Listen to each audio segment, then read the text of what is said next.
natin para sa lagay ng ating panahon ngayong hapon po ng August 24, 2024 na kung saan sa ngayon ay patuloy pa rin na dumadaloy ang hanging habagat dito sa ating bansa, lalo na po sa western section na patuloy na hinahatak ng Typhoon Shanshan na nasa labas pa rin ng ating area of responsibility at asahan natin ang paglakas pa ng bagyong ito habang tinutubo po ang Japan posibleng maging super typhoon at kasabay ng paglakas nito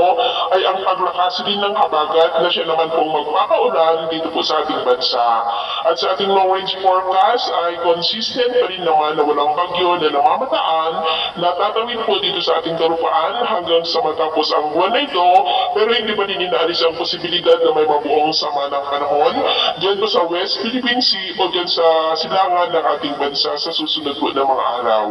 At sa lagay ng ating panahon ngayong hapon ay maulap ang kalangitan with isolated light to heavy rains sa ilang bahagi ng Ilocos Region, Cordillera, ilang bahagi ng Cagayan Valley, Central Luzon, Metro Manila, Calabarzon, Mimaropa, Bicol Region, Western Visayas, Central at Eastern Visayas, maging dyan po sa may Zamboanga Peninsula, Northern Mindanao, Sorsogon, Caraga at Davao Region na posibleng magtuloy-tuloy ang mga isolated rains sa ilang bahagi po na ating bansa hanggang mamayang gabi kaya mag-ingat po tayo sa posibleng banla pa rin ng mga pagbaha at pagguho ng lupa.